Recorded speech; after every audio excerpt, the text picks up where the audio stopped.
Good morning. Shri Ram academy में आपका स्वागत है। और जो हम लोगों की क्लास चल रही थी बेटा, आज हम लोग उसको कंटिन्यू करने वाले हैं। ठीक है, कल का अगर सेशन देखा होगा तो कल हम लोगों ने 20 जनवरी का पेपर जो है मेंस वाला उसको डिस्कस किया था। और आज हम लोग कंटिन्यू करेंगे जो पिछली क्लास में हम लोगों ने छोड़ा था। ट्रायंगल चल रहा था, ट्रायंगल में हम लोगों ने सेंटर्स करे थे, उसके कुछ क्वेश्चंस रह गए थे, लगभग 20 से 25 क्वेश्चन है ना। तो हमने दिखा दिए थे, हमने कहा था कर लेना। अगर किए तो ठीक है, नहीं किए तो चलिए हम लोग उसको सॉल्व करते हैं। फिर उसके बाद आज नया टॉपिक स्टार्ट करने वाले हैं, क्वाड्रिलेटरल। बहुत बेसिक से चीज़ें पढ़ेंगे और हो सकता है क्वाड्रिलेटरल टाइप में जब घुसेंगे तो हम लोग आयत को भी आज पढ़ें। ठीक है, तो चलिए स्टार्ट करते हैं। सबसे पहले हमने आपको क्वेश्चन दिया था ये वाला। ठीक है, ये रहा क्वेश्चन आपके सामने। ठीक है, मैं थोड़ा सा इसको बड़ा कर देता हूँ ताकि आप आसानी से कर पाओ।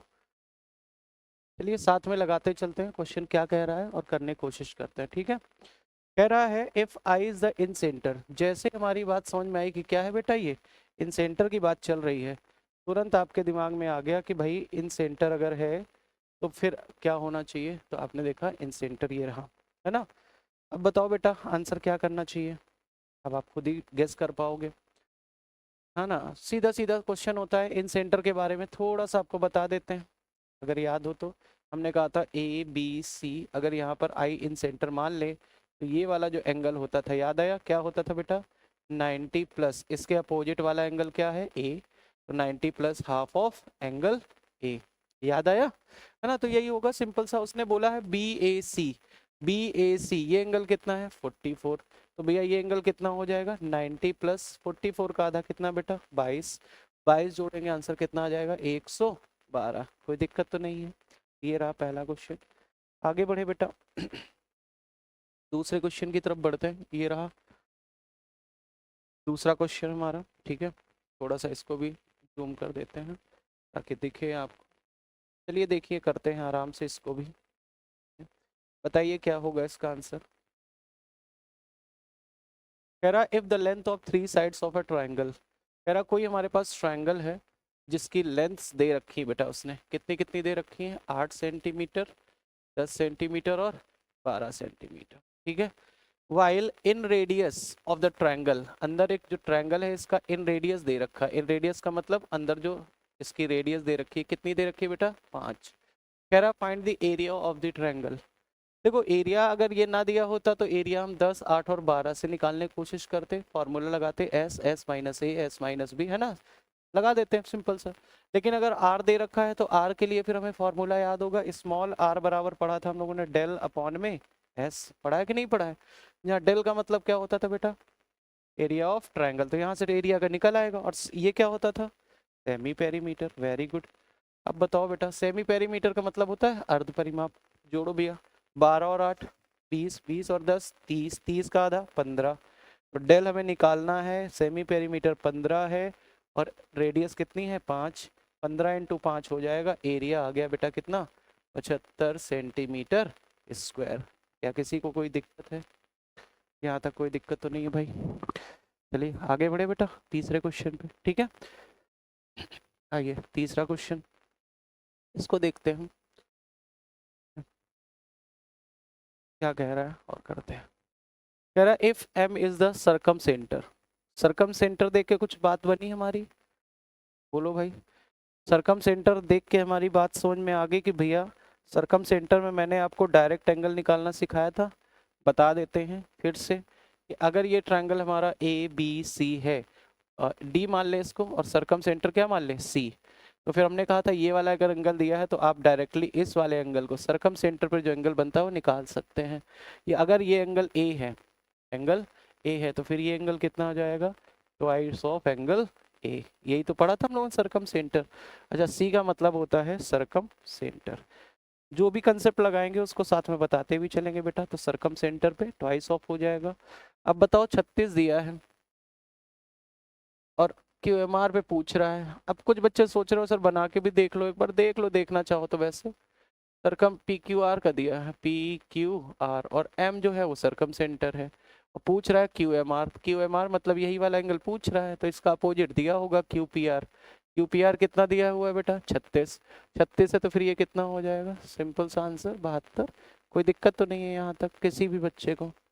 चलिए भाई आगे बढ़ा जाए, नेक्स्ट अगला क्वेश्चन।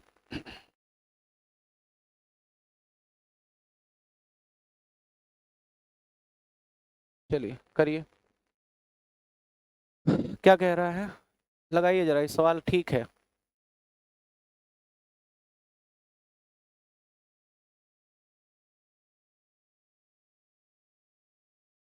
कह रहा if the length of 3 sides, 3 sides की लेंथ दे रखी है जिसमें a सेंटीमीटर है, 12 है और 15 है। एरिया कह रहा है कितना है, 54 है। Then find the value of given the length of circumradius of triangle is 7.5। उसी तरह का है, फिर से हमें अब निकालना होगा एक ही वैल्यू, है कि नहीं। तो भाई सीधा सा सवाल है, सर्कम रेडियस दे रखा है, फॉर्मूला आर बराबर क्या होता है बेटा, डेल अपॉन में एस। आर कितना दे रखा है, 7. हाँ,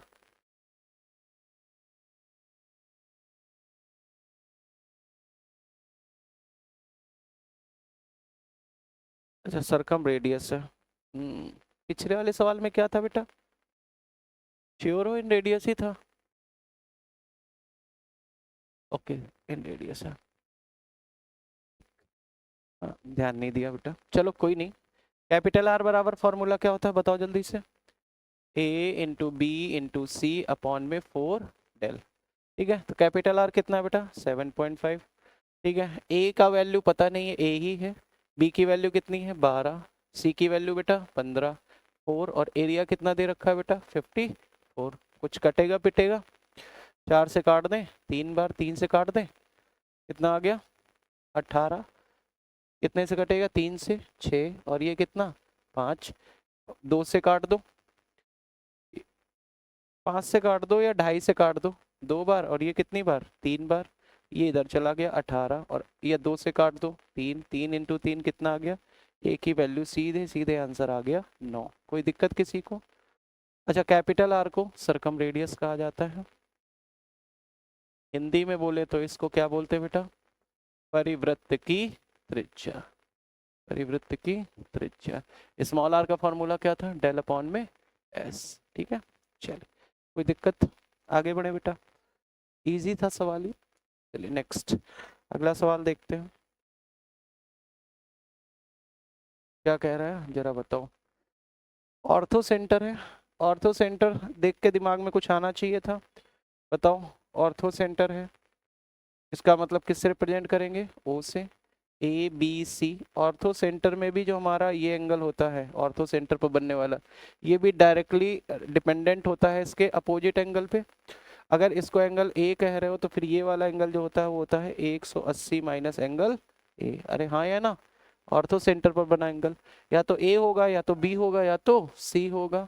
तो ऑर्थो सेंटर पे बना हुआ है, अब आपको दिख रहा है कि बी ओ सी, देख लो ध्यान से, बना देते हैं।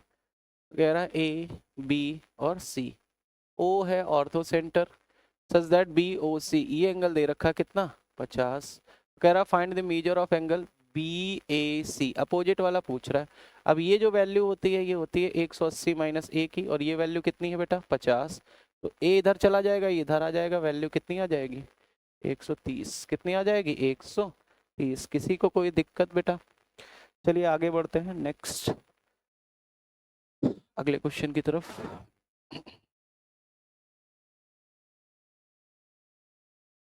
क्वेश्चन को देख के ही आंसर बता सकते हैं, बताओ जरा क्या होगा बेटा। कह रहा था point of intersection, intersection point जो होता है किसका बेटा, मीडियंस का। तो आपको पता है कि मीडियंस का जो इंटरसेक्शन पॉइंट होता है वो क्या कहलाता है बेटा, सेंट्रॉइड। क्या कहलाता है, सेंट्रॉइड। अगर एंगल बाइसेक्टर्स होते तो, वेरी गुड, ये दोबारा से रिवीजन हो जाएगा। तो इसको बोलते हैं बेटा इन सेंटर। ऐसे ही बेटा आपको पता है कि अगर हमारा एंगल बाइसेक्टर्स की जगह परपेंडिकुलर्स होता तो परपेंडिकुलर से बनता है हमारा ऑर्थो सेंटर। क्या बनता है बेटा, ऑर्थो सेंटर। और अगर यही परपेंडिकुलर बाइसेक्टर होता, बोलो, हाँ वेरी गुड, परपेंडिकुलर बाइसेक्टर, तो फिर क्या होता है बेटा, तो बनता है सरकम सेंटर।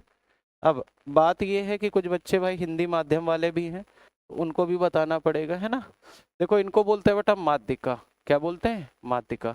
तो माध्यिकाओं का जो कटान बिंदु होता है उसको बोलते हैं सेंट्रॉइड, या हिंदी में इसको क्या कहा जाता है बेटा, केंद्रक। क्या कहा जाता है, केंद्रक। ठीक, एंगल बाइसेक्टर होते हैं कोण समद्विभाजक। क्या होते हैं बेटा, कोण समद्विभाजक। कोण समद्विभाजक जहां पर मिलते हैं उसको बोलते हैं इन सेंटर, हिंदी में बोलते हैं बेटा अंतः केंद्र। क्या बोलते हैं? अंतः केंद्र। परपेंडिकुलर क्या होते हैं बेटा? लंब। और जहां पर ये मिलते हैं उसको बोलते हैं लंब केंद्र। बहुत इजी। और परपेंडिकुलर बाइसेक्टर्स ये क्या होते हैं? लंब समद्विभाजक। क्या होता है बेटा? लंब समद्विभाजक। मतलब परपेंडिकुलर भी और दो हिस्सों में बांटता भी है, तो ये क्या होता है? सरकम सेंटर। इसको बोलते हैं परिकेंद्र। क्या बोलते हैं बेटा? परिकेंद्र। तो सिंपल सा सवाल इनमें से कुछ भी पूछ सकता है। तो कह रहा है intersection point of medians, answer क्या हो जाएगा? सेंट्रॉइड। सबके बारे में हमने बता दिया है, तो इस चीज को ध्यान रखिएगा। चलिए आगे बढ़े बच्चा। नेक्स्ट अगला क्वेश्चन, जरा इसका आंसर बताइए फटाफट। बताइए।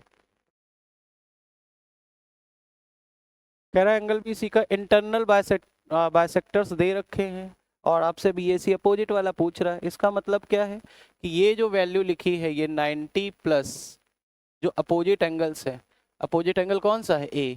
तो a/2 की वैल्यू कितनी दे रखी है? 108। अब बताओ ये घटा दें तो कितना आ जाएगा? a/2 की वैल्यू 18। तो a की वैल्यू कितनी आ जाएगी? 36 डिग्री। अब ये जो लिखा हुआ है बार बार लिखने की जरूरत नहीं होगी, मैं बार पहले भी बता चुका हूँ इस चीज को, है ना। अब थोड़ा सा समझना पड़ेगा। बी और ई का इंटरसेक्शन ओ पर हो रहा है तो बी ओ सी ही बनेगा। मतलब डायग्राम कुछ इस तरह का, बी सी और ए ये दे रखा है। एंगल बाइसेक्टर होने की वजह से 90 प्लस हाफ अपोजिट एंगल है ना। चलिए आगे बढ़ते। नेक्स्ट ये वाला क्वेश्चन करके देखो।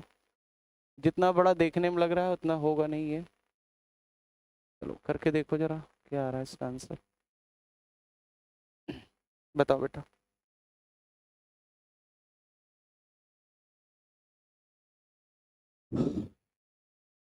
ओ and C orthocentre and circumcentre, मतलब कोई ट्रायंगल होगा बेटा जिसमें ऑर्थो सेंटर और सरकम सेंटर दिया हुआ है, ठीक है। और कह रहा है of an acute angle triangle X Y Z. तो बना देते हैं। इधर देखो बहुत ध्यान से, बहुत इजी है। इधर बनाया हमने एक ट्रायंगल एक्स वाई और जी, ठीक है। और इसको मान लिया ऑर्थो सेंटर। अच्छा भाई एक और होगा इसी में बना होगा, लेकिन इसमें ना बना के मैं अलग बना देता हूँ। कोई फर्क पड़ेगा नहीं पड़ेगा देखते हैं। फिलहाल तो अभी एक्स वाई और जी, यहाँ पर क्या है? सरकम सेंटर मान लेते हैं, ठीक है भाई। चलो अब आते हैं हम। The points X and O are joined. X and O are joined, इसको अगर मैं ज्वाइन कर दूं ऐसे, okay. And produce to meet the side Y J, और आगे बढ़ा दिया जाता है वाई जे पर मिलता है। अगर ये ऑर्थो सेंटर है और ऑर्थो सेंटर जा रहा है तो फिर ये कितना डिग्री होगा? 90 डिग्री। बोलो भाई ऑर्थो सेंटर मतलब क्या होता है? लंब केंद्र। लंब केंद्र है इसका मतलब ये जो लाइन आपने खींची है कितने डिग्री की है? 90 डिग्री की। फिर उसने बोला है कि इफ वाई सी जेड, आ जाओ भाई, वाई सी और जेड, चलो ये वाला वाई सी जेड दे रखा है। कितना दे रखा है बेटा? 130। कितना दे रखा है? 130। चलो भाई, और उसने दे रखा है एक्स वाई एस। तो कहाँ है भैया? एक्स वाई और एस। एस कहाँ पर है? अच्छा ये है जहाँ पर परपेंडिकुलर है। तो एक्स वाई एक्स ये कितना है? 60 डिग्री। अच्छा ये 90 ये 60 है तो ये एंगल कितना? 30 होगा। ठीक है इसकी सहायता लेंगे अभी। फिलहाल ये आ जाओ, ये कौन सा सेंटर था? जल्दी बोलो। सरकम सेंटर। सरकम सेंटर क्या होता है? जस्ट डबल होता है अपोजिट एंगल का। अगर ये ए है तो ये कितना? 2a। अरे हाँ ना। अगर ये 2a 130 है तो ये कितना डिग्री होगा? 65। मतलब जो पूरा x है वो कितने डिग्री का है? 65 का। अगर ये पूरा एंगल 65 का है, 65 का, और 65 में ये 30 है, तो बताओ ये कितना बचेगा? 35 डिग्री। कितना बचेगा? 35 डिग्री। अब आपसे पूछ रहा है जेड एक्स एस, तो जेड एक्स एस और यही पूछ रहा है, तो आंसर कितने डिग्री आ गया? 35 डिग्री। क्लियर है मेरी बात? तो दो अलग बार बनाओगे, एक ही बनाओगे तो थोड़ा हो सकता था डायग्राम कॉम्प्लिकेटेड हो जाता। जब दो अलग अलग पॉइंट दिए हो तो अलग अलग बना लिया करो, कोई दिक्कत किसी को? बहुत इजी था। एक बेसिक कंसेप्ट इसका लगा, फिर बेसिक कंसेप्ट इसका लगा, एक एंगल दे रखा था ये पता चल गया, फिर पूरा पता है। ठीक है भाई, कर पाओगे बच्चा? आगे बढ़े। कोई दिक्कत भाई? वैसे कोई दिक्कत नहीं है, अगर आपने क्लासेस देखी हैं तो फिर कोई दिक्कत नहीं है। ठीक है, चलिए ये क्वेश्चन सेंट्रॉइड दे रखा है, एंगल पूछ रहा है। हमने आपको बोला था कि अपोजिट एंगल पे तो क्वेश्चन नहीं आएगा, लेकिन अगर आप ऐसे क्वेश्चन होंगे तो कुछ एडिशनल इन्फॉर्मेशन जरूर दी होगी, ठीक है। अब दी है तो चलो करके देखते हैं कैसे करेंगे। कह रहा है कि G is the centroid of triangle A B C, तो बना देते हैं बेटा A B and C. G centroid है, ठीक है। कह रहा ए जी बराबर बी सी, ए जी बराबर बी सी, ठीक है, ये इंपॉर्टेंट है। अच्छा, अब यहाँ से चीजें समझनी पड़ेंगी। अगर मैं इस लाइन को आगे बढ़ा दूं तो ये जी है, इसका मतलब ये मीडियन है। मीडियन का मतलब है यहाँ से ये वाली लेंथ और ये वाली लेंथ क्या हो जाएगी, बराबर हो जाएगी। अगर ये बराबर हो गई, अगर मैं इसको 1 यूनिट कह दूं तो ये भी कितना होगा 1, और ये पूरी लेंथ कितनी हो गई 2 यूनिट।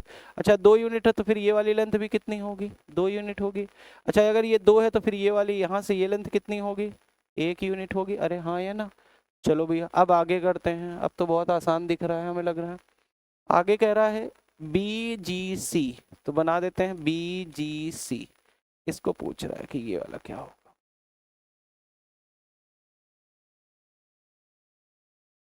बताओ भाई, बताओ बच्चा क्या होगा। हम्म, बी जी सी। अगर थोड़ा सा तुमको याद हो तो मैंने एक बात समझाई थी आपको ट्रायंगल के केस में। मैंने आपको ये बात बताई थी, अगर कोई इस तरह का बना दिया जाए ट्रायंगल और यहाँ से एक लाइन खींच दी जाए और इस पॉइंट से कहा जाए ये लेंथ और ये लेंथ बराबर है, आप बताओ 1 यूनिट 1 यूनिट 1 यूनिट, ये वाला लाइन ये वाला लाइन ये वाला बराबर है, तो मैंने कहा था ये वाला जो एंगल बनता है, अरे बोलो कितने डिग्री बनता है 90 डिग्री। कुछ याद आया कि भूल गए हो। अगर ये कंसेप्ट याद था तो फिर ये क्वेश्चन ही नहीं, खत्म हो गया आंसर। आंसर क्या आएगा बेटा 90 डिग्री। अब जिन लोगों ने नहीं देखा भैया उनके लिए थोड़ा सा मुश्किल हो जाएगा। कुछ तुक्केबाजी करेंगे, कुछ 60 मारेंगे, कुछ मारेंगे, कोई मतलब नहीं बनता भैया। इस चीज़ को ध्यान दीजिए, बहुत बढ़िया सवाल है। ये जरा सी लैंग्वेज लिखी है लेकिन क्वेश्चन बहुत बढ़िया है। बहुत सारे बच्चे इसमें गलती करते हैं, तो ये सवाल बहुत अच्छा है। जितना छोटा है उतना ही खतरनाक है। अगर ये कंसेप्ट दिमाग में नहीं आ रहा तो फिर निकालना थोड़ा सा मुश्किल रहता है, ऐसा नहीं कि निकल नहीं सकता। और वैसे भी सेंट्रॉइड पे अगर सवाल बन रहे हैं तो कुछ अच्छे ही बनेंगे। ठीक है, चलिए आगे बढ़े बेटा। नेक्स्ट अगले क्वेश्चन की तरफ बढ़ते हैं। कोई दिक्कत, ये याद रखना ये चीज़ को, उस दिन बताया था ना जब हम लोग सिमिलैरिटी प्रूव कर रहे थे। चलिए आगे बढ़ते हैं। नेक्स्ट अगला क्वेश्चन आइए करते हैं इस क्वेश्चन को। चलो करके देखो फटाफट। क्या कह रहा है पढ़ो। कह रहा है in triangle P Q R A is the point of intersection of all altitudes. Altitudes का मतलब ये क्या हो गया बेटा, ऑर्थो सेंटर है कि नहीं। और कह रहा है and B is the point of intersection of all angle bisectors. इसका बी मतलब क्या हो गया इन सेंटर। और फिर आगे कह रहा है of the triangle if angle B P R 105 then what is the value of angle. देखो उसी तरह का, अगर दो सेंटर दिए हो तो आप क्या करा करो, दो ट्रायंगल बना लिया करो। एक में मार्क किया करो कौन सा इन सेंटर, और एक में मार्क किया करो ऑर्थो सेंटर। चलो बना ले, इजी हो जाएगा। आइए दो ट्रायंगल फटाफट बना लेते हैं ताकि जल्दी से हो जाए। ट्रायंगल का नाम दिया हुआ है बेटा पी क्यू आर, और इधर भी ट्रायंगल का नाम क्या है पी क्यू आर। एक ही में बनाओगे कॉम्प्लिकेटेड हो जाएगा, है ना। ये चीज़ है, ए जो है वो अल्टीट्यूड्स मिल रहा है, मतलब ये जो पॉइंट है ए, तो ये क्या है, तो ये है ऑर्थो सेंटर। क्या है बेटा ऑर्थो। एंड एंगल बाइसेक्टर का जो इंटरसेक्शन पॉइंट है वो क्या है बी है। बी क्या है फिर, तो बी है इन सेंटर। क्या है बेटा इन सेंटर। चलो अब आते हैं डिग्रीज पर। Angle P B R, P B R, P B और आर, ये कितना दे रखा है 105। और ये वैल्यू आपको पता है कि ये वाला एंगल अगर इन सेंटर है तो फिर ये एंगल जो होता है 90 प्लस इसका अपोजिट हाफ, है ना। तो ये वैल्यू जो है 90 plus half of angle Q, angle Q.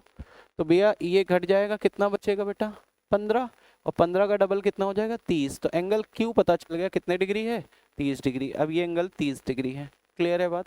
अब आपसे पूछ रहा है एंगल पी ए आर, आ जाओ भाई। पी ए आर ये वाला पूछ रहा है। अब बताओ अगर ये ऑर्थो सेंटर है और ये अपोजिट 30 दे रखा है तो ऑर्थो सेंटर के केस में क्या था बेटा 180 माइनस अपोजिट एंगल कितना है 30 डिग्री। आंसर कितना आ जाएगा बेटा तो 50 के ऑप्शन में है। बहुत बढ़िया। तो ये है सवाल जिनमें दो दो एंगल करके पूछे जाते हैं, दो कंसेप्ट का मिक्स करके सवाल बनाया गया है। बाकी ऐसा कोई वो नहीं है, ठीक है। इससे हमको ये वाला चलेगा, इससे ये चलेगा, तो दो स्टेप का सवाल होता है।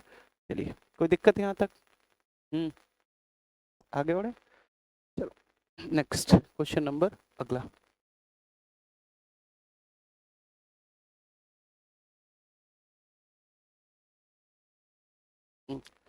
ये एक क्वेश्चन दिया है, कह रहा है इन द गिवन फिगर, जो डायग्राम दिया गया, O is the centre of the circle, circle का सेंटर है ओ, और बाहर से सर्कल बना हुआ है, इसका मतलब ये कौन सा सेंटर है, सरकम सेंटर। कौन सा सेंटर है, सरकम सेंटर।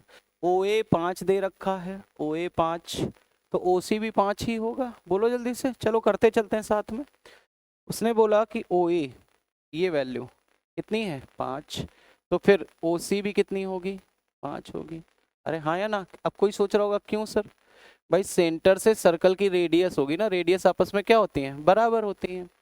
फिर आगे उसने बोला ए सी कितना है बेटा 8, तो ये पूरी लेंथ 8 दे रखी है। अगर ये परपेंडिकुलर मान ले तो फिर इसका मिड पॉइंट हो जाएगा, मिड पॉइंट होते ही फिर ये कितना हो जाएगा बेटा 4 और 4। अब आप हमको बताओ जरा बेटा, ये 4 है, ये 5 है, ये परपेंडिकुलर निकाल सकते हो, तो कितना हो जाएगा 3 आ जाएगा। अरे है ना। फिर कह रहा find the length of B C, B C की लेंथ हमको चाहिए। बी सी की लेंथ कितनी आएगी। अब 3 4 5 का है angle bisector, O M is the perpendicular, देखो उसने दे भी रखा, ओ एम इज क्या है परपेंडिकुलर है, एंड बायसेक्टर टू ए सी, ए सी का बायसेक्टर भी है, ठीक है। चलो, तो अब आपसे पूछ रहा है कि find the length of B C, तो बी सी कैसे निकालोगे। चलो एक चीज और करने की कोशिश करते हैं, ये लेंथ कितनी आएगी बेटा, ये लेंथ भी कितनी आएगी 5 ही आएगी क्योंकि रेडियस है। तो अब हमें ये ट्रायंगल दिख रहा है इस तरह का, ये वाला ट्रायंगल। अरे हाँ या ना, ठीक है।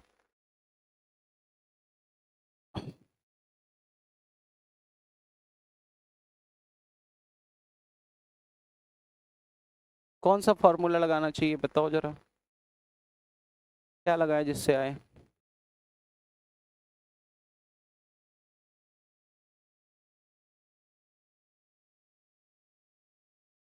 कॉस रूल, एंगल कहाँ है बेटा,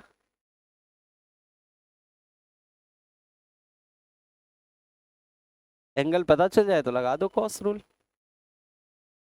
है कि नहीं। और बताओ भाई,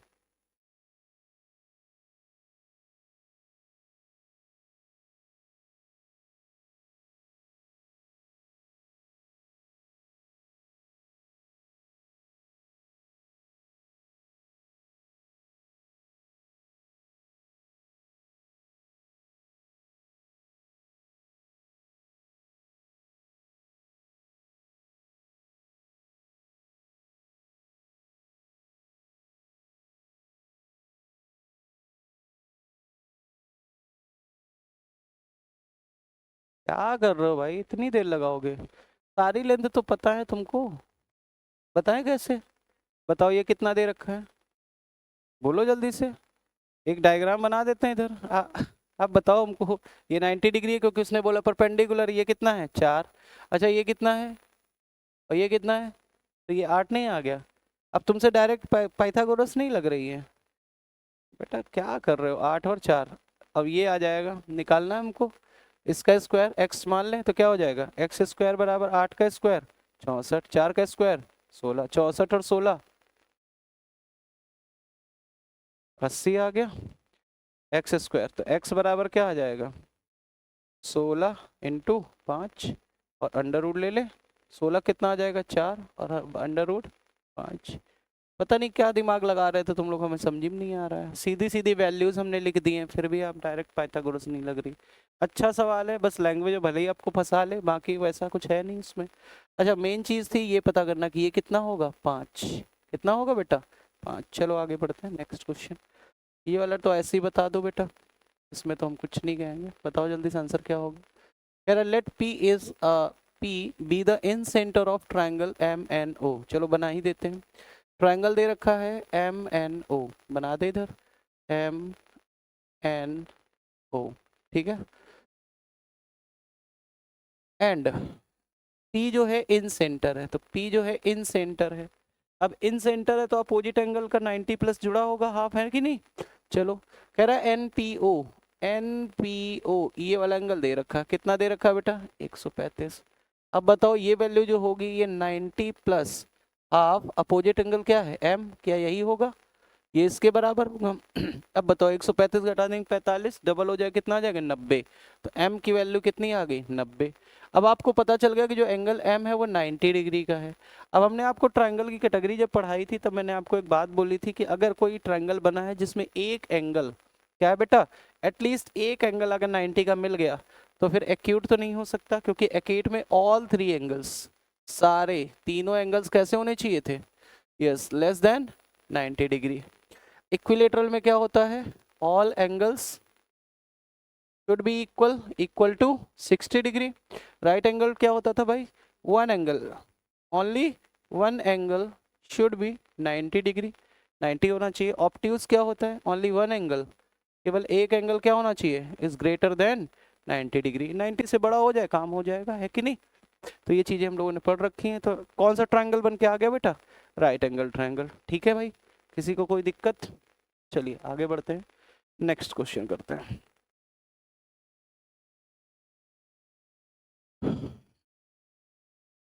ठीक है, क्या कह रहा है क्वेश्चन को देखो और आराम से करने की कोशिश करो। कह रहा है in the following figure angle Q is 40 degree, तो दे रखा है 40 डिग्री।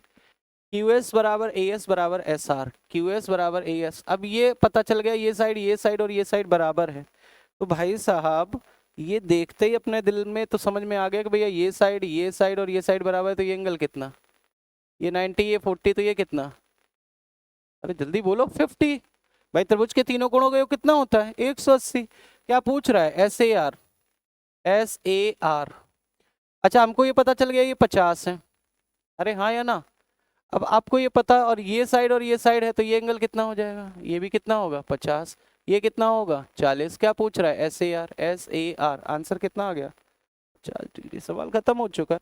फिर वही बात आती है कि अगर कंसेप्ट पे काम करा है तो फिर सवालों में देर नहीं लगती है, ऐसे ही हो जाते हैं। ठीक है, चलिए आगे बढ़े बेटा, नेक्स्ट।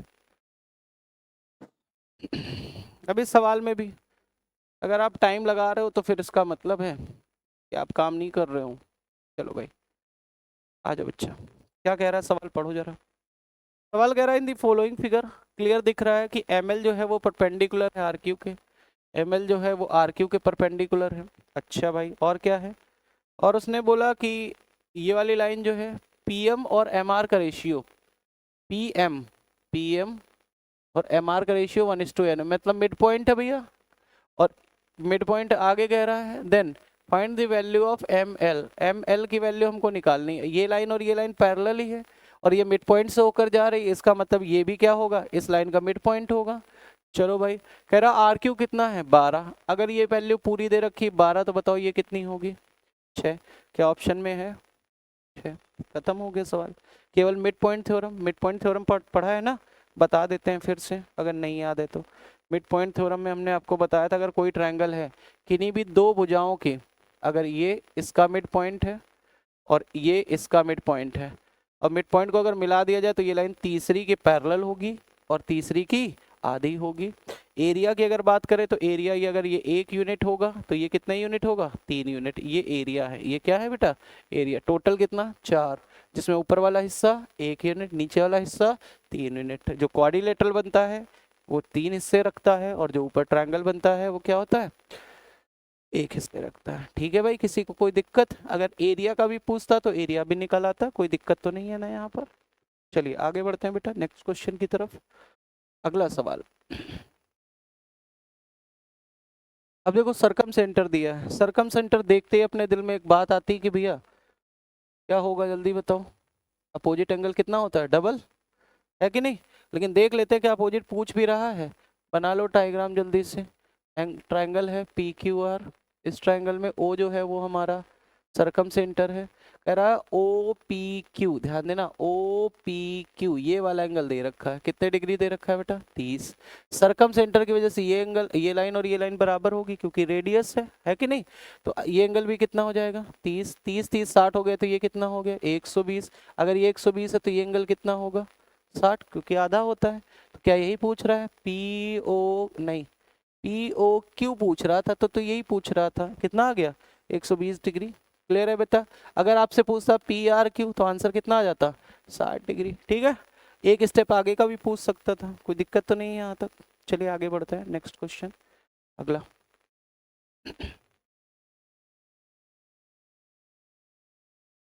ये रहा, मीडियन दे रखा है भैया और आपसे पूछ रहा है कि एक ट्रायंगल है पी क्यू आर, ठीक है, और कह रहा है two medians P S and Q T intersect at O. O पर कर रहा है, ओ मतलब सेंट्रॉइड हो जाएगा बेटा, जल्दी बोलो फटाफट। और कह रहा है if P S is 12 Q T 9 then find the length of O P and O Q. दो लेंथ निकालनी है। अब दो लेंथ निकालनी है तो पहले डायग्राम बनाते, देखते कौन सी लेंथ की बात कर रहा है। चलो, तो सबसे पहले उसने बोला ट्रायंगल पी क्यू आर, बना देते हैं बेटा पी क्यू आर। फिर उसने बोला median P S, P S है ये रहा, इसको आधा आधा कर देगा। और उसके बाद क्यू टी, क्यू से टी, ये लेंथ आधी आधी हो जाएगी, ये सेंट्रॉइड हो गया। और सेंट्रॉइड का नाम क्या दिया है, तो हमें पता है जो सेंट्रॉइड होता है वो पूरी लेंथ को 2:1 में 2:1 में डिवाइड करता है, ठीक है। चलो आगे बढ़ते हैं। पीएस दे रखा है 12, पूरी पीएस की लेंथ 12 है। आप ध्यान दीजिएगा पीएस की लेंथ कितनी दे रखी है 12, 2 यूनिट ये 2x अगर इसको मान लें तो ये क्या होगा x। 3x की वैल्यू कितनी है जल्दी बोलो, 12, तो x की वैल्यू कितनी आ गई 4। इसका मतलब ये लेंथ कितनी है 4 और ये लेंथ कितनी है 8। चलो आगे बढ़ते हैं नेक्स्ट। एंड क्यू टी कितना दे रखा है 9, क्यू टी ये है लेंथ। क्यू टी अगर ये 2y है तो ये कितना होगा y, तो 3y की वैल्यू कितनी है 9, तो y की वैल्यू कितनी आ गई 3। अगर ये 3 आ गई तो ये फिर वैल्यू कितनी है 3 और ये कितनी है बेटा 6। क्या पूछ रहा है बेटा ओ पी, ओ पी ये रहा o और ये रहा p, ओ पी की वैल्यू 8, ओ पी की वैल्यू 8। और फिर उसने बोला ओ क्यू, ओ क्यू की वैल्यू कितनी 6। क्लियर है, सीधा सा सवाल था, बाकी कुछ नहीं है, केवल कंसेप्ट आपको पता होनी है 2:1 होता है, पता है ना। जो हमारा सेंट्रॉइड होता है, जो हमारा सेंट्रॉइड होता है जी, इस लेंथ को किस अनुपात में बांटता है 2:1 में, ठीक है। आगे बढ़े बच्चा, यहाँ तक बताओ किसी को कोई दिक्कत। कितने क्वेश्चन पहुँच गए हम लोग, लगभग 15-16 सवाल कर चुके हैं, ठीक है। ऐसे 8-10 और बचे, उनको भी कर लेते हैं। चलिए नेक्स्ट अगला सवाल करो भाई। कह रहा है in a triangle P Q R, कोई ट्राइंगल है पी क्यू आर, चलो बना देते हैं। ट्राइंगल दे रखा है पी क्यू आर। फिर उसने बोला side Q R, Q R को एक्सटेंड, क्यू आर तो इधर को एक्सटेंड करेंगे बेटा, एक्सटेंड किया गया, कहाँ तक एक्सटेंड किया गया एस तक। फिर कह रहा है Q P R, Q P R कितना दे रखा है बेटा 62 डिग्री। पी आर एस, तो भैया पी आर और एस एक्सटीरियर एंगल दे रखा है कितना डिग्री 120। आपसे क्या पूछ रहा है P Q are, P Q are, भाई शर्म नहीं आ रही, इन दोनों का सम कितना होता है एक्सटीरियर एंगल। अब बता दो भाई, अगर ये 60 होता तो ये भी 60 आ जाता। अब ये 60 से 2 ज़्यादा है तो ये 60 से 2 कम होगा, और 60 से 2 कम होगा तो आंसर क्या आ जाएगा 58। ये तो पता है ना एक्सटीरियर एंगल का थ्योरम, है ना। अगर ये एंगल अल्फा है, ये एंगल बीटा है, तो exterior angle alpha plus beta. किसी को कोई डाउट? चलो ये सब करा चुके हैं, ऐसा कोई क्वेश्चन नहीं आएगा जो आपका पढ़ा हुआ ना हो। चलो इसको देखते हैं और इसको आंसर बताओ जल्दी से फटाफट। कह रहा है 2 पॉइंट्स वेयर 3 अल्टीट्यूड्स। जैसे उसने बोला क्या बेटा अल्टीट्यूड्स मतलब लंब है, और जहाँ लंब मिलते हैं वो क्या बोलते हैं लंब केंद्र। इंग्लिश में क्या बोलते हैं लंब केंद्र को बेटा ऑर्थो सेंटर। क्या बोलते हैं ऑर्थो सेंटर। सवाल हो चुका है खत्म, आगे बढ़ते हैं। किसी को डाउट? कोई डाउट नहीं। चलिए नेक्स्ट क्वेश्चन, अगला सवाल। इस क्वेश्चन इज वेरी गुड, ये क्वेश्चन अच्छा लग रहा है दिखने में, अब है क्या पता नहीं। चलो जो जो दिया है उसको करते चलते हैं साथ में, ठीक है बेटा, किया जाए। चलो आ जाओ, या ट्राई करोगे?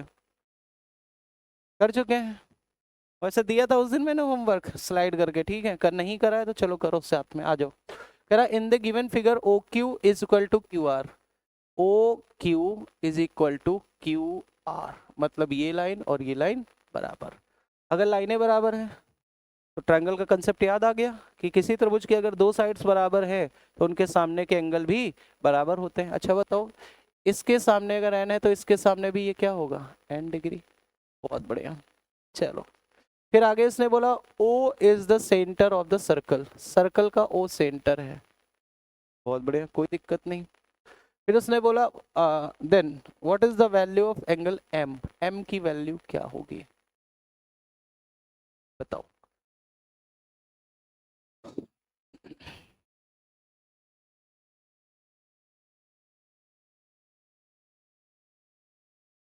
चलो करें। अच्छा बताओ, इस ट्रायंगल में ध्यान से सुनना, इस ट्रायंगल में किसी लाइन को आगे बढ़ाया तो क्या एक्सटीरियर एंगल बना, जल्दी बोलो फटाफट।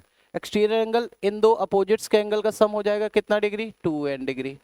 फिर आ जाओ भैया इस ट्रायंगल पे फोकस करो, इस ट्रायंगल पे। इस ट्रायंगल में ये साइड और ये साइड बराबर है, रेडियस है, जल्दी बोलो भाई, रेडियस बराबर होती है। अब बताओ इस रेडियस के सामने कितना है, 2n, तो इस रेडियस के सामने ये एंगल भी कितना होगा, 2n डिग्री। अरे हाँ या ना।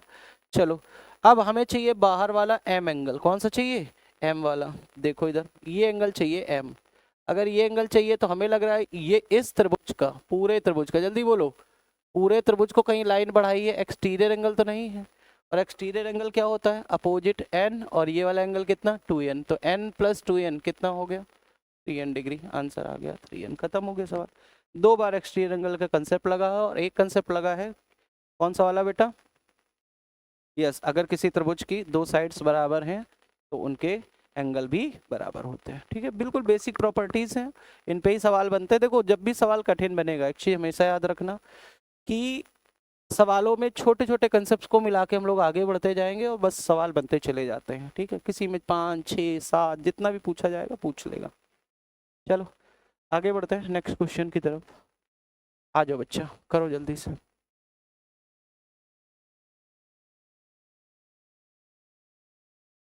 रेशियो दिख रहा है ए आई और आई डी का, निकालना सिखाया था। चलो फिर से बता देते हैं एक बार कंसेप्ट, किसी को अगर भूल गया है कोई तो कलर चेंज करते हैं। अगर ये ट्रायंगल ए बी सी दिया हुआ है, मेरी बात बहुत ध्यान ध्यान से सुनना, ए बी और सी, और अगर मैं इन सेंटर को क्या मान लूँ, आई, और मैं लेंथ्स मिला रहा हूँ, अगर मैं इसको मिला दूँ आई से होते हुए गुजार दूँ ऐसे, और इस पॉइंट को क्या मान लूँ, डी, तो ये जो पॉइंट है ए आई और आई डी, ठीक है। अब ए के सामने क्या होता है बेटा, स्मॉल ए, बी के सामने स्मॉल बी, सी के सामने स्मॉल सी। तो हमने कहा था कि जो ऊपर वाली लेंथ है ए आई, और आपसे क्या पूछे, आई डी, इसका अगर कभी रेशियो पूछता है तो ऊपर वाली लेंथ में हम सी और बी को जोड़ देते हैं, मतलब ये वाली लेंथ बी प्लस सी यूनिट होगी, जल्दी बोलो। और नीचे वाली जो लेंथ होती है वो ये वाली होती है, मतलब ये कौन सी यूनिट, ए यूनिट। ए के बराबर नहीं है, ए यूनिट, मतलब ये रेशियो बी प्लस सी और ए का बनेगा। ठीक है, तो आंसर आ जाएगा बी प्लस सी अपॉन में ए। अब बात है कि यहाँ हमको रेशियो पता चल गया, अब आते हैं का सवाल की तरफ। ठीक है, अब इस सवाल में यही कंसेप्ट लगाएंगे हम लोग। आ जाओ, ट्रायंगल का नाम क्या है बेटा, ए बी सी, क्या दे रखा है, ए बी सी, और कह रहा है पेरीमीटर 24 है and its side B C, B C अगर 9 है और पेरीमीटर कितना है 24। ठीक है, पेरीमीटर 24 है, इसका मतलब ये ए है और ये बी, तो A plus B plus 9 equal to कितना है 24, तो ए प्लस बी का मान कितना आ गया, जल्दी बोलो, 15 आ गया। कितना आ गया बेटा, 15, मतलब ए प्लस बी अगर जोड़े तो 15 आना चाहिए। आगे कह रहा है AD is the bisector of BAC, BAC का एंगल बाइसेक्टर दे रखा है AD, very good, and while I is the in centre, अब आई है तो इसी पे मिलेगा इन सेंटर। अब आपसे कह रहा है रेशियो बता दो भैया AI और ID का, तो AI और ID का रेशियो अभी मैंने बताया था, AI का मतलब होता है इन दोनों का सम, A प्लस बी, और ID का मतलब होता है नीचे वाली वैल्यू, नीचे वाली वैल्यू कितनी है 9, A प्लस बी की वैल्यू कितनी आई थी 15, 15/9, 3 से कट रहा है, 3×5 = 15 और 3×3 = 9, आंसर आ जाएगा 5:3। बहुत बढ़िया सवाल था। पेरीमीटर देके वो डायरेक्ट साइड नहीं देना चाहता था आपको, इस बात को समझो। तो सवाल इस तरह के भी आते हैं, नन ऑफ द अबव भी मिलता है। ठीक है, किसी को कोई डाउट यहाँ तक, आगे बताओ बेटा, दिख रहा है। चलिए आगे बढ़ते हैं नेक्स्ट सवाल की तरफ।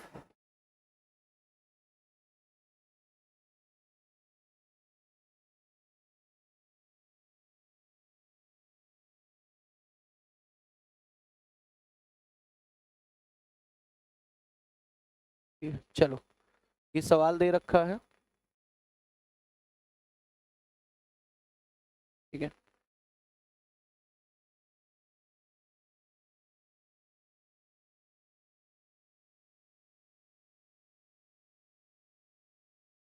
ठीक है, चलिए करिए।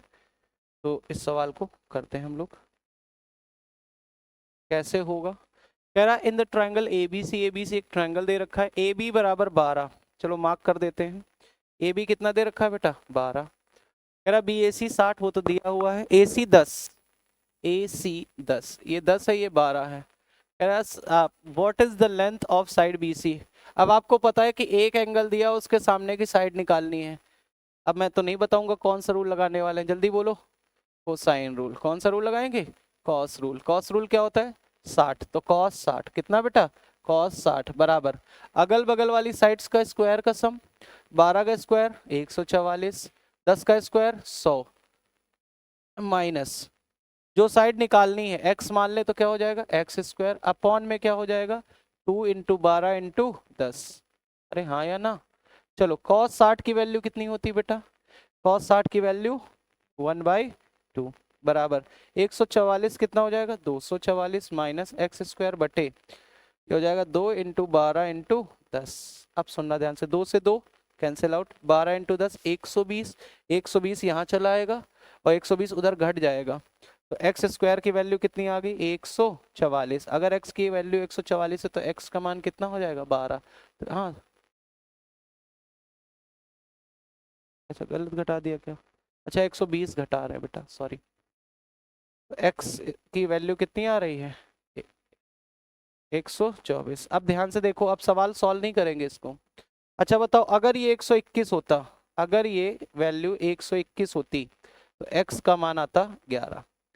अगर 121 से बड़ा है तो वैल्यू आएगी 11 से थोड़ा सा ज्यादा, और 11 से थोड़ा ज्यादा 11.13। आंसर हो गया।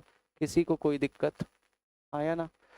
तो इस तरह से भी दिमाग आपको लगाना पड़ेगा। अब निकालने मत बैठ जाना कि 124 दिया तो अंडर रूट निकालने बैठ गए। ठीक है, चलो आगे बढ़े।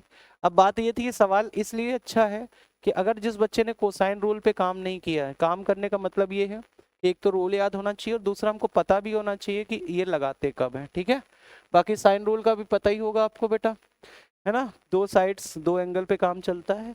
अगर दो साइड दी है, एंगल पूछ रहा है तो साइन रूल, है ना? दो एंगल दिए हैं, एक साइड दी है और दूसरी साइड पूछ रही है तो भी साइन रूल, है ना? एक एंगल दिया है और उसके सामने की साइड अगर पूछ रहा है तो फिर यस गुड। चले आगे बढ़ते हैं भैया। अगर यहाँ दूसरा एंगल दिया होता, इन दोनों में कोई एक एंगल और होता तो फिर हमें रेशियो पता चल जाता, फिर आराम से निकाल पाते हैं कि नहीं? मान लो ये एंगल और दे देता, तीसरा एंगल भी पता चल जाता, फिर साइन रूल लगा के एंगल के सामने की साइड पे काम कर लेते हैं, लेकिन ऐसा है नहीं तो इसलिए मजबूरी है। चलिए आगे बढ़ते हैं, नेक्स्ट सवाल अगला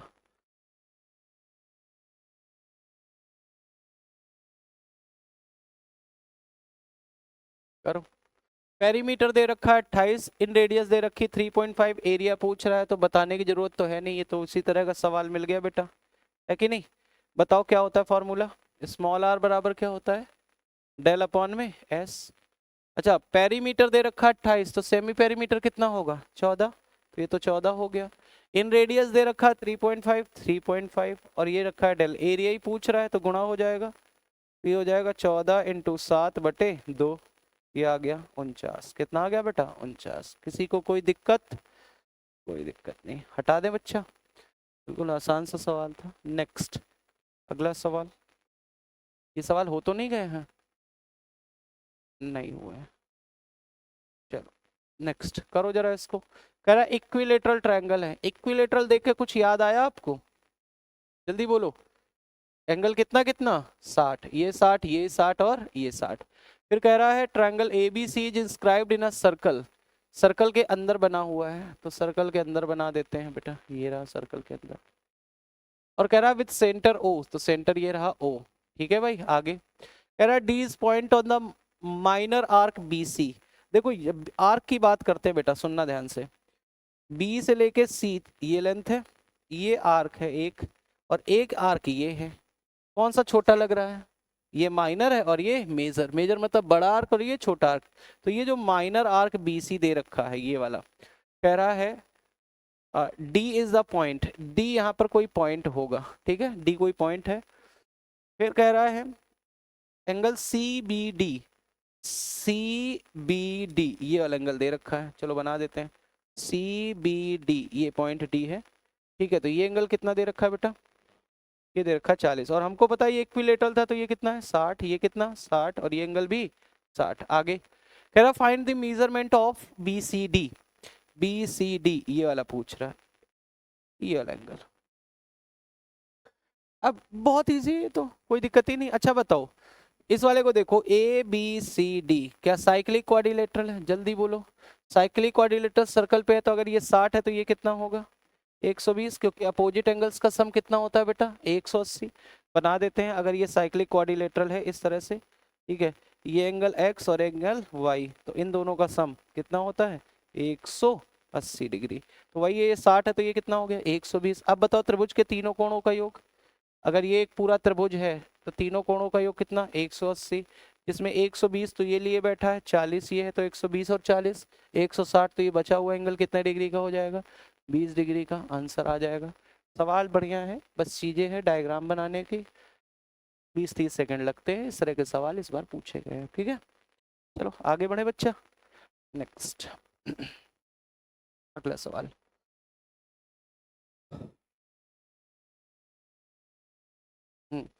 फिर से सवाल देखो, देखते ही चीजें समझ में आ जानी चाहिए कि क्या चल रहा है ना। जैसे इसने बोला इक्विलेटरल ट्रायंगल, आपके तुरंत दिमाग में आया कि एंगल 60 60 60, एंगल है नहीं, लेकिन साइड पूछ रहा है। साइड का मतलब कोई भी एक साइड निकल आएगी, तीनों साइड बराबर होती है ना। तो चलो बना देते हैं। मीडियन दे रखा है, नहीं दे रखा क्या, इफ द मीडियंस दे रखे हैं, चलो भाई देखते हैं, आइए बनाते हैं डायग्राम। डायग्राम कह रहा है ए बी सी, ए बी और सी, ये साइड और ये साइड बराबर है। Medians A D, A D, ये डी हो गया, ये क्या है बी ई, और ये सी, सी एफ, तो ये जी हो गया सेंट्रॉइड। एफ नाम तो नहीं दिया है, जी दिया हुआ है। If the area of quadrilateral, ये तो कितने हिस्सों में बट गया 1 2 3 4 5 6 बराबर हिस्सों में बटता है। अब आ जाओ, area of quadrilateral B D F G, B D F G, B D F G, मतलब इस हिस्से का एरिया, इस हिस्से का एरिया दे रखा है। अब हमें हिस्से तो पता है बेटा, अब बताओ हिस्से नहीं जानते हो क्या, ये कितना एक, ये कितना एक, ये कितना एक एक एक और एक, टोटल कितना 6, टोटल कितना 6, और 2 यूनिट की वैल्यू कितनी दे रखी है 12√3। अगर 2 यूनिट की वैल्यू 12√3 है और हमें कितना बनाना 6, कितने का गुणा 3 का गुणा, आंसर 36√3, कितना आ जाएगा 36√3। ये क्या आ गया एरिया, ये क्या आ गया एरिया। और इक्विलेटरल ट्रायंगल का एरिया क्या होता है √3/4 इंटू ए स्क्वायर, √3 से √3 कट गया, 36 इंटू 4 144 बराबर ए स्क्वायर, तो ए का मान ए बराबर 12। किसी को कोई दिक्कत, अच्छा सॉरी इसीलिए चला भी नहीं था वहां पे है कि नहीं, चलो भाई कोई दिक्कत है यहाँ तक। ये सब ठीक सवाल है, जिनमें आपको बेसिक कंसेप्ट पता है तो आराम से हो जाएंगे। अब जिन लोगों ने देखा ही नहीं उनको पता ही नहीं है बेटा ये 4-6 हिस्सों में बढ़ता है ना। हम लोगों ने 24 हिस्से तक किए हैं इसके, ठीक है। तो बेसिक कंसेप्ट पे काम करिए, नहीं देखा है तो उन वीडियोस को जरूर देखिए, सेंट्रॉइड जब जब हम लोगों ने पढ़ा था, ठीक है। चलिए आगे बढ़ते हैं, ज़्यादा सवाल नहीं है, 2-4-6 और होंगे, है भी नहीं होंगे। चलिए कह रहा है साइड ऑफ इक्विलेटरल ट्रायंगल 12 दे रखा है। कह रहा है what is the radius of the circle circumscribing, circumscribe का मतलब होता है बाहर से बन रहा है, बाहर से बन रहा है, इसका मतलब क्या हो गया बेटा सर्कम रेडियस, जल्दी बोलो। सर्कम रेडियस का मतलब क्या हो गया बेटा कैपिटल आर, और कैपिटल आर बराबर क्या होता था साइड अपॉन में √3, जल्दी बोलो 12/√3 मतलब कितना हो गया 4√3, सवाल खत्म। और स्मॉल आर क्या होता है साइड अपॉन में 2√3, अरे हाँ या ना। और ये दोनों फॉर्मूले स्पेशल किसके लिए हैं, जल्दी बोलो स्पेशल किसके लिए है इक्विलेटरल के लिए, किसके लिए है बेटा इक्विलेटरल ट्रायंगल। अगर ये राइट एंगल ट्रायंगल होता तो जल्दी बोलो, राइट एंगल ट्रायंगल के लिए, राइट एंगल ट्रायंगल के लिए स्मॉल आर क्या होता था, जल्दी बोलो फटाफट, लंब प्लस आधार माइनस कर्ण और बटे में 2, और कैपिटल आर क्या होता था कर्ण बटे 2, अरे हाँ है ना।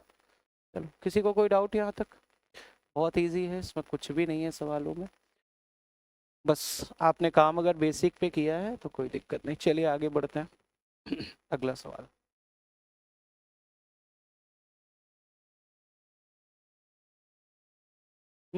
करो।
चलो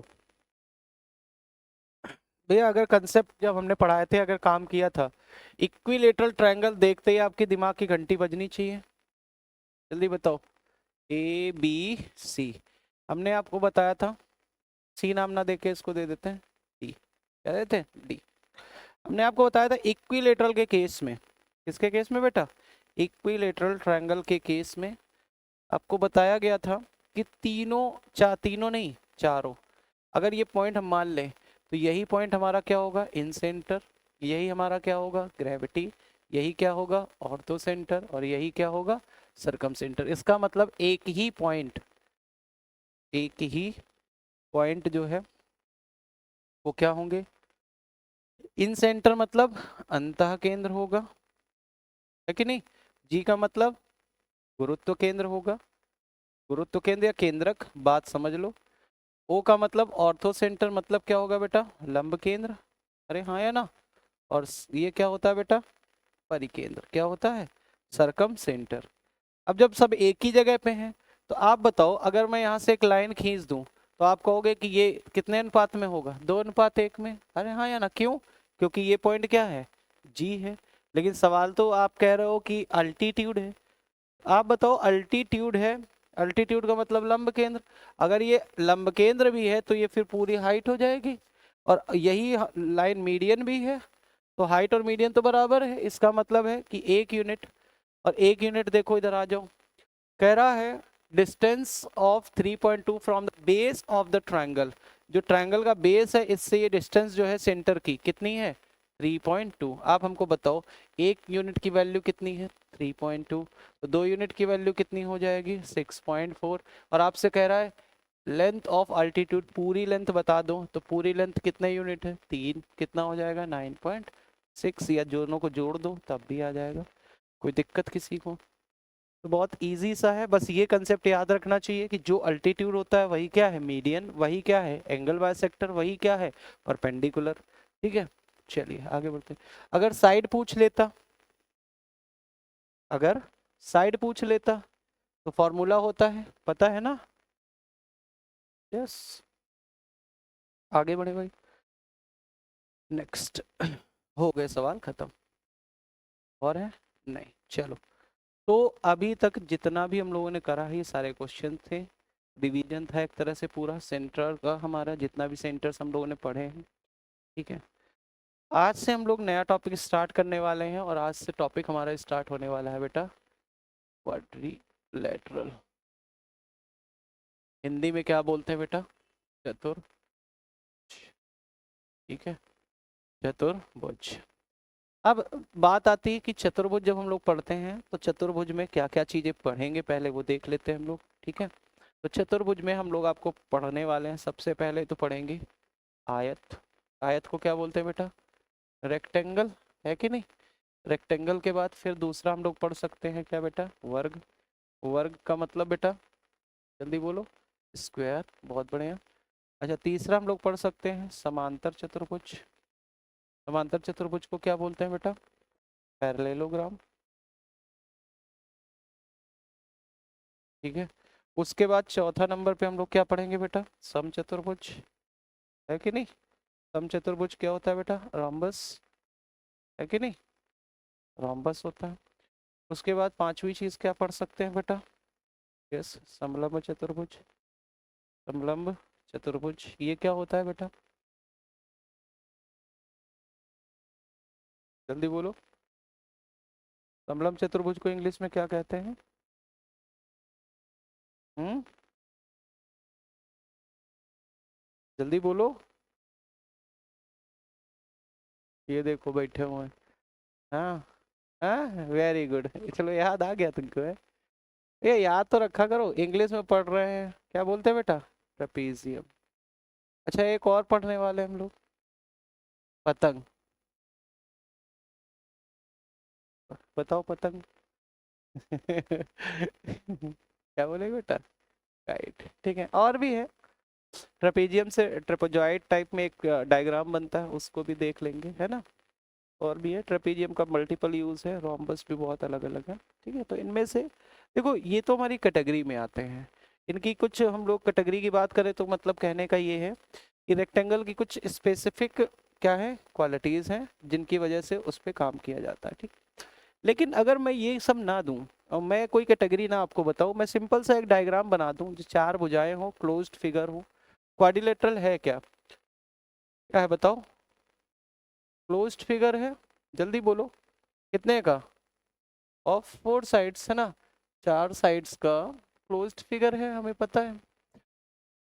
तो वो तो ठीक है, मान लो हम केवल इतना दे दें और चारों साइड दे दें, अलग अलग दे दें, तो फिर ना तो तुम आयत, वर्ग, समांतर, समचतुर्भुज ये सब तो भूल ही जाओ, है ना? पतंग अतंग कोई मतलब नहीं। तो फिर जो बेसिक प्रॉपर्टीज हैं क्वाड्रिलेटरल की, उनको भी याद रखना पड़ेगा।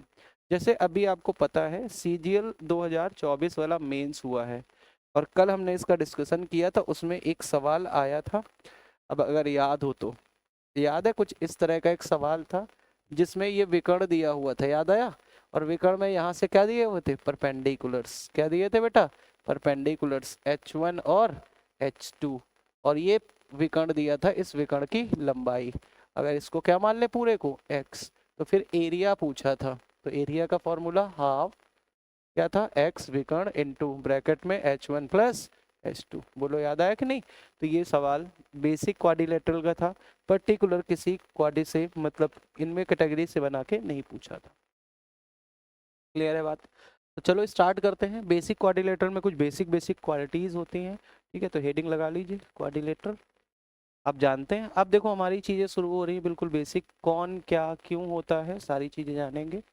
आराम से पढ़ो, ज़्यादा जल्दबाजी और टेंशन लेने की ज़रूरत नहीं है। ठीक है, बहुत हाइप नहीं रहना हम लोगों को कि बहुत एकदम हाइप्ड हो गए, एकदम चिल्ला रहे हैं, कोई फर्क नहीं पड़ता। बहुत मस्त होके पढ़ो। ठीक है, शुरू करें? चलो, सबसे पहला आइए, सबसे पहले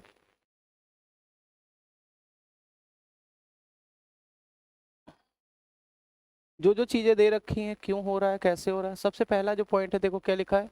एक फिगर है जो चार लाइन सेगमेंट से बना होता है। कितनी लाइन सेगमेंट से? चार लाइन सेगमेंट से बनता है, उसको क्या कहा जाता है? क्वाड्रिलेटरल। क्या कहा जाता है? क्वाड्रिलेटरल। ठीक है भैया, चतुर्भुज। सबसे पहली प्रॉपर्टी। अब क्वाड्रिलेटरल में सबसे पहला पॉइंट, आ जाओ इधर, उसको बाद में देखते हैं। पहले सबसे पॉइंट समझो कि अगर कोई क्वाड्रिलेटरल आपने बनाया है, ये एंगल, इसको अल्फा, इसको बीटा, इसको गामा और इसको थीटा कह दें, तो सबसे पहला पॉइंट तो यही होगा कि चतुर्भुज के चारों कोणों का योग क्या होता है बेटा? चारों कोणों का योग कितना होता है? जल्दी बोलो फटाफट, आंसर हो जाएगा 360 डिग्री। ठीक है भैया, कोई भी क्वाड्रिलेटरल ले लो, ये फिर से बात चल रही है, ये किसी भी क्वाड्रिलेटरल के लिए बात सही है। ये जो बात बोली जा रही है ये किसी भी क्वाड्रिलेटरल के लिए सही है, क्योंकि ये जनरल फॉर्मूले हैं। ठीक है, अगर आप कहो कि क्या ये बात आयत में सही होगी, हाँ सही होगी। क्या ये बात वर्ग में सही होगी, सही होगी। क्या ये समांतर में सही होगी, सही होगी। तो ये जितनी बेसिक प्रॉपर्टीज हम आपको बता रहे हैं ये सब किस में सही होंगी, जितने भी हैं हमारे अलग से क्वाड दिए हुए हैं। ठीक है भाई, बात क्लियर है हमारी, इतनी बताओ पहले। तो ये पहला पॉइंट सबको क्लियर होना चाहिए। कोई ऐसा बच्चा जिसको दिक्कत हो कि पहले पॉइंट में कि चतुर्भुज के सभी कोणों का योग क्या होता है, जल्दी बोलो 360। आ जाओ दूसरे पॉइंट की बात करते हैं, इस पॉइंट की बात करते हैं दूसरे पॉइंट की। अब देखो सिंपल सा है, दूसरा पॉइंट एरिया दे रखा है। अब भी मैंने थोड़ी देर पहले आपको बताया था कि अगर इस तरह से मैं कोई डायग्राम बना दूं और ये विकर्ण दे दूं, ठीक है, नाम दे देते हैं ए बी सी और D. A B C D में अगर ए से मैं इस विकर्ण पे परपेंडिकुलर डालूं और साइड क्या दे दूं H1, और यहाँ से एक परपेंडिकुलर ड्रॉ करूं और इसका नाम दे दूं H2, और ये विकर्ण क्या रखा है BD, तो एरिया का फॉर्मूला होता है हाफ विकर्ण क्या BD और into some of Heights H1 और H2। अब बात आएगी ये आया कहाँ से है बेटा, आया कहाँ से। आप बताओ, ट्रायंगल का एरिया नहीं निकाल पाओगे, ये वाला ट्रायंगल, इस ट्रायंगल में आपको बेस दे रखा है BD और हाइट दे रखी H1। एरिया क्या होता है 1/2 बेस BD और हाइट H1। अरे हाँ या ना। इधर वाले ट्रायंगल का एरिया क्या होगा बेटा, हाफ बेस क्या है बेटा BD और हाइट क्या है बेटा H2।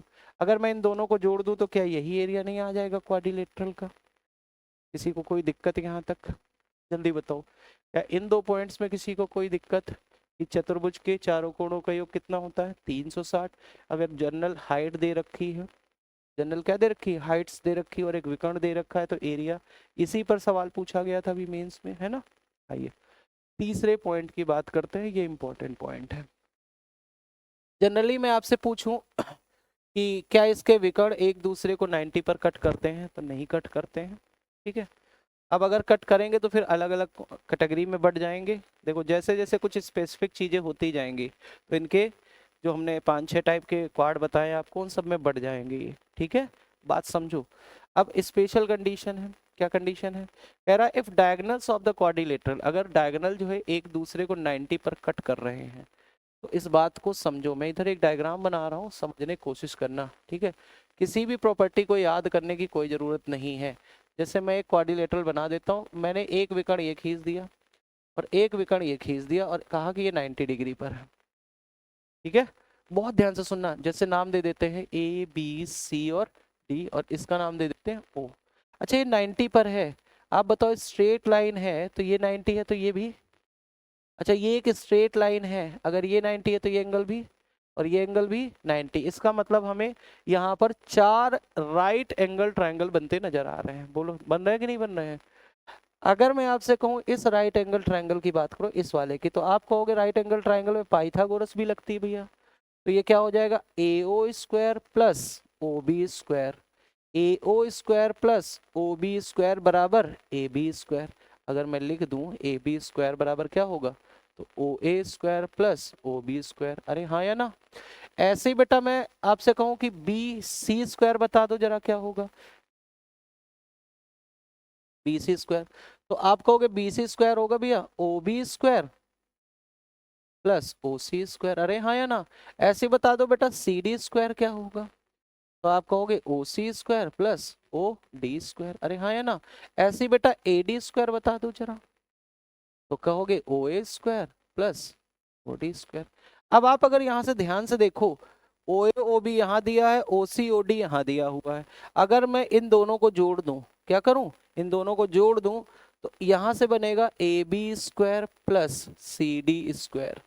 तो वैल्यू आ जाएगी OA OB OC OD, सबका स्क्वायर करके जोड़ा गया है। अच्छा इन दोनों को जोड़ो जरा, तो आप देखोगे OA OB OC और OD, इसका सम इधर का और इसका सम इधर का क्या हो रहा है, बराबर। तो ये हो जाएगा BC² प्लस AD²। अरे हाँ है ना।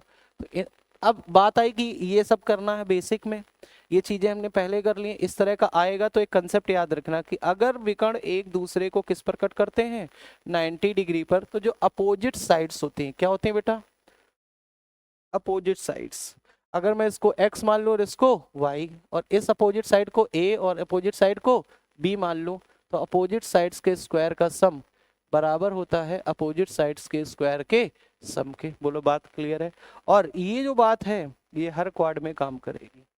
कब काम करेगी? जब विकर्ण एक दूसरे को कितने पर कट करेंगे? 90 पर कट करेंगे। अरे हाँ या ना?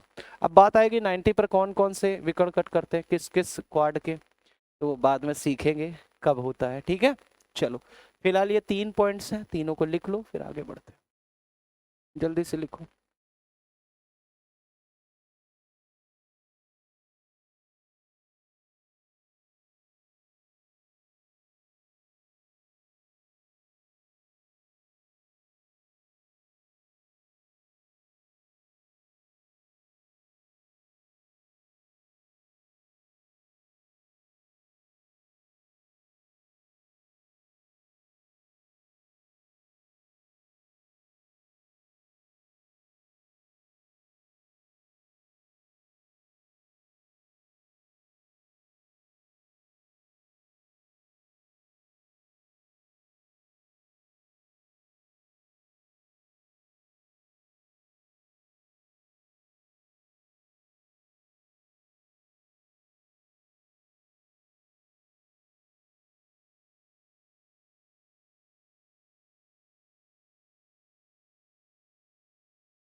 चलिए भाई, तो ये 3 कंसेप्ट बताए, तीनों में कोई दिक्कत? बिल्कुल बेसिक सी बातें हैं, आराम से कर पाओगे। चलो आओ, अब आते हैं नेक्स्ट अगले पॉइंट पर। अब अगर तुम ये कहो कि भैया ये बहुत बड़ा कठिन कंसेप्ट लिखा हुआ है, मैं आपसे सिर्फ छोटी छोटी बातें पूछना चाहता हूँ, बताते चलो। ठीक है, देखो जितने भी कंसेप्ट यूज होंगे इसमें वो सारे ट्रायंगल से ही प्रूफ होंगे। ट्रायंगल में अगर बेसिक काम आपने किया हुआ है तो आराम से कर पाओगे। चलो करें भैया, आ जाओ। जो बातें मैं पूछ रहा हूँ उसको तो बाद में देखेंगे, पहले फिलहाल आ जाओ काम करते हैं। ठीक है, अगर मैं एक ट्रायंगल बना दूँ तो थोड़ा सा याद होगा, इसका मिड पॉइंट और इसका मिड पॉइंट मिला दें तो मिड पॉइंट थ्योरम लगेगी। और मिड पॉइंट थ्योरम क्या करती है बेटा? 1 और 3। अरे हाँ या ना? चलो अब मेरी बात बहुत ध्यान से सुनना, क्वाड्रिलेटरल की तो बाद में बात करेंगे। अगर इसी में चलो चलते, इसी में काम करते हैं, देखना ध्यान से और समझना मेरी बात को। ठीक है, अब इसने क्या बोला है, कह रहा है यदि ए बी सी डी क्रमशः भुजाएं एस आर पी क्यू और पी एस के मध्य बिंदु है, मतलब ये मिड पॉइंट है, ये लाइन और ये लाइन बराबर है, ये मिड पॉइंट है, सॉरी मिड पॉइंट है तो ये लाइन बराबर है, ये और ये बराबर है, ये मिड पॉइंट है तो ये वाली लेंथ और ये वाली लेंथ बराबर हो गई, और अगर ये मिड पॉइंट है तो फिर ये वाली लेंथ और ये वाली लेंथ बराबर होंगी। ठीक है भैया, अब आप हमको एक बात बताओ छोटी सी। ठीक है, अगर मैं यहाँ से इस तरह से डिवाइड कर दूं, इस तरह से, ठीक है, तो अब आप देख पा रहे हो कि ये मिड पॉइंट को मिलाने वाली लाइन है, तो ये हिस्सा कितना होगा? 1, और यहाँ से ये वाला हिस्सा जो है इतना, ये कितना होगा? 3 यूनिट। कितना होगा? 3 यूनिट होगा। सेम चीज इधर भी होगी, 1 हिस्सा और 3 हिस्सा। ठीक है भाई, बात समझ में आ रही? तो टोटल देखो कितना हो गया? 8। हाँ या ना, जल्दी बोलो। 8। बहुत ध्यान से सुनना, ये चीजें अगर सीख जाओगे तो काम करने में आसानी होगी। अब आओ, तो इधर से हमने देखा कि ये वाला हिस्सा हमें अल्टीमेटली 8 में कितना दे रहा है? 1 हिस्सा, और ये भी हिस्सा कितना दे रहा है? 1 हिस्सा। चलो अब इसी को दूसरे व्यू से देखते हैं। अब मैं क्या कर रहा हूँ, इस विकर्ण को इससे मिला दे रहा हूँ, रेड वाले को भूल जाओ। ठीक है, अब ये मिड पॉइंट को मिलाने वाली लाइन फिर से हो गई, तो बताओ ये कितना, 1 और ये हिस्सा 3, ऐसे ये हिस्सा 1 और ये हिस्सा 3, क्योंकि मिड पॉइंट को मिला रहा है। तो फिर से देखो टोटल कितना है 8, 8 में फिर से ये वाला हिस्सा कितना है 1 और ये वाला हिस्सा कितना है 1। तो हमको समझ गया अगर पूरे का 8 हिस्सा है तो 8 में से ये वाला हिस्सा 1 है, ये वाला हिस्सा 1 है, ये वाला हिस्सा 1 है और ये वाला हिस्सा 1 यूनिट है।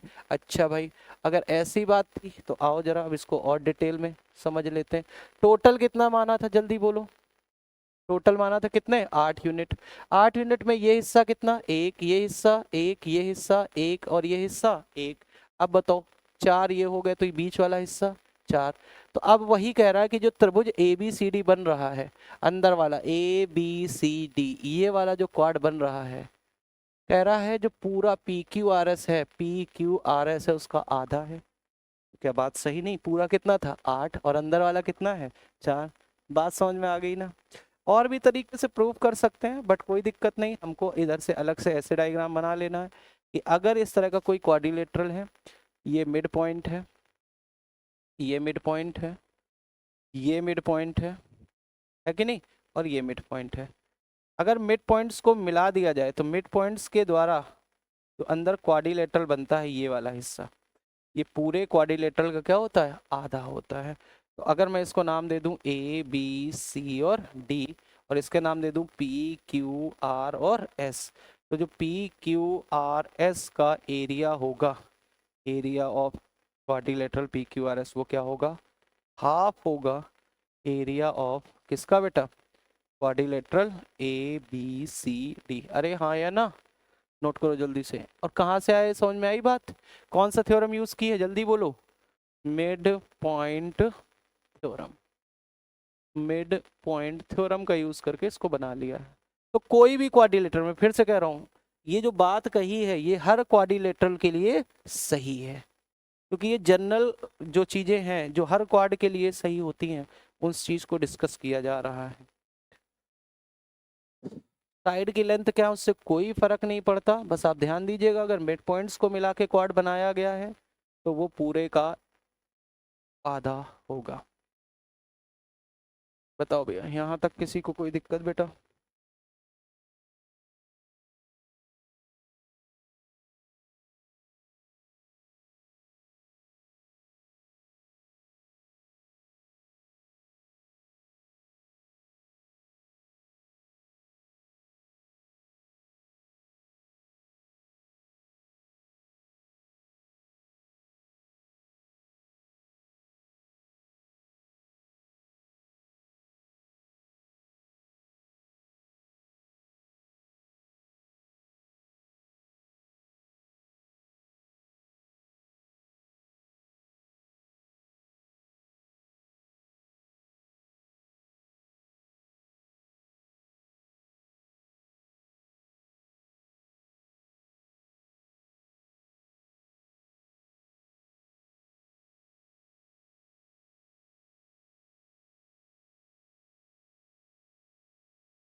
आगे बढ़े, चलो नेक्स्ट आगे बढ़ते हैं।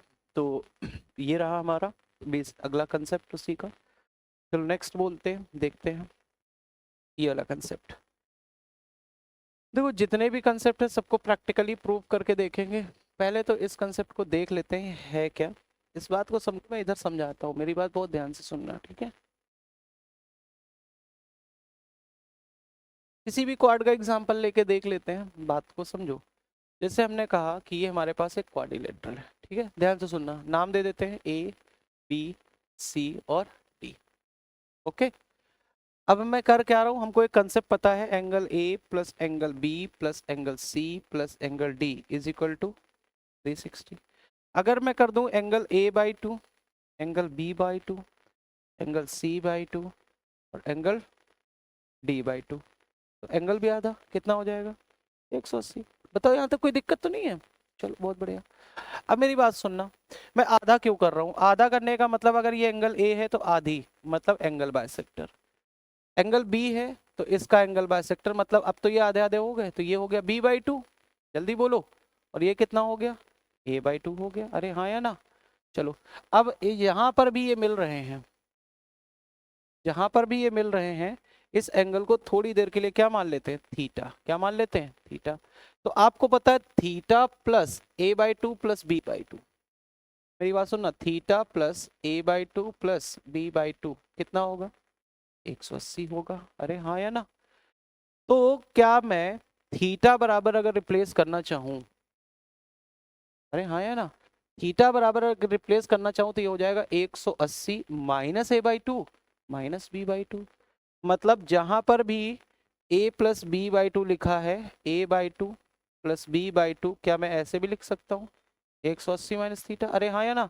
तो मैं इसकी जगह पर लिख देता हूँ 180 माइनस थीटा, और ये बना रहेगा और 180, तो 180 से 180 कट गया, माइनस का थीटा प्लस का, तो angle c/2 plus angle d/2 बराबर कितना आ गया, थीटा।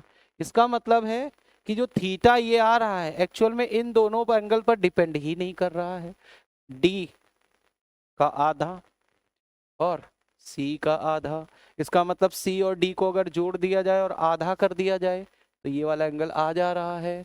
इसका मतलब हो गया कि अगर ये अपोजिट इन दोनों को छोड़कर, जहां पर एंगल बाइसेक्टर खींचे हैं उसको छोड़कर बचे हुए दोनों एंगल्स का सम और उसका आधा, तो मैं इसको लिख सकता हूँ थीटा बराबर क्या हो जाएगा, angle d plus angle c और बाई 2। बोलो बात क्लियर है, कहाँ से है ये बात समझ में आ रही है। वही ये कंसेप्ट लिखा हुआ है। क्या लिखा हुआ है पढ़ते हैं, कह रहा है ABCD एक क्वाड है and BO and CO R angle bisector. Angle bisector का मतलब ये आधा आधा हो गया, जल्दी बोलो।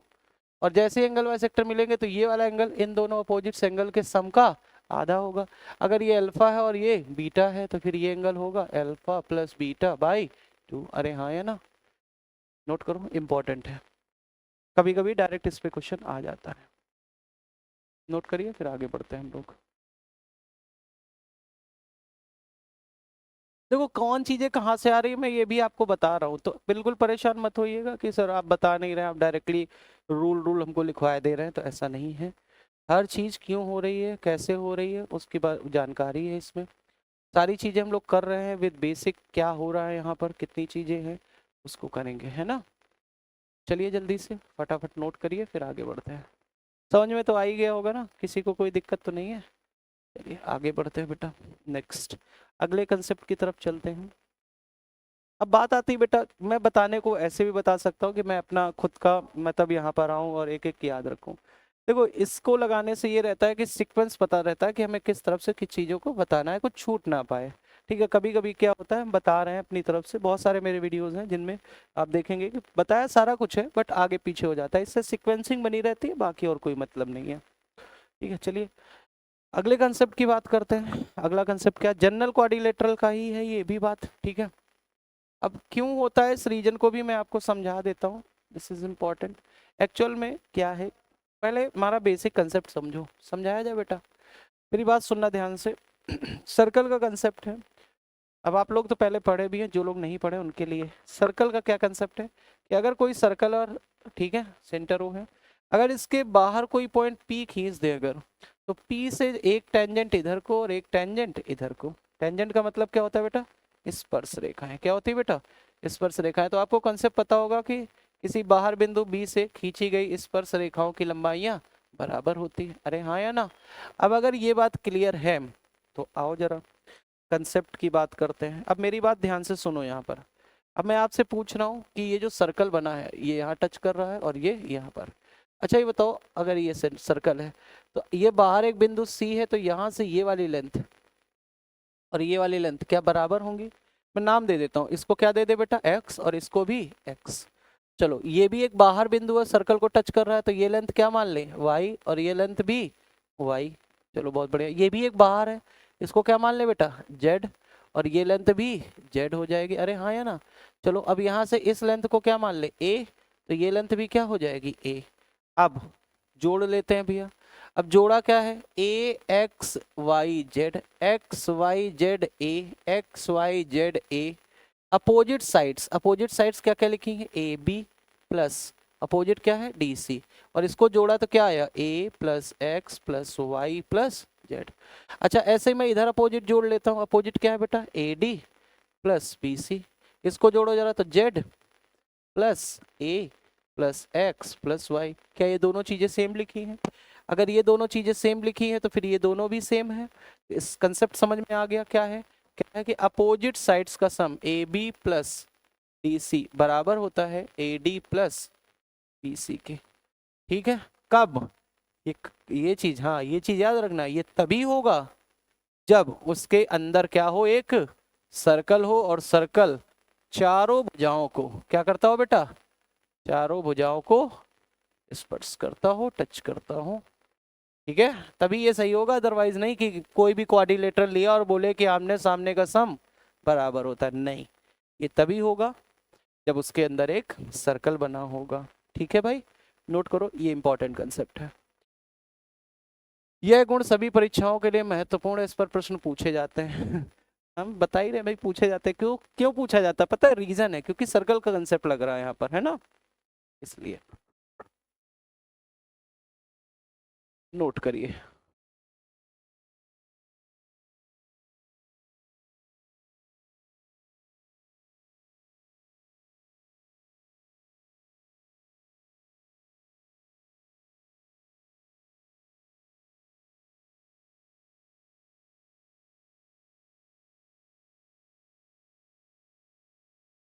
हो गया बच्चा?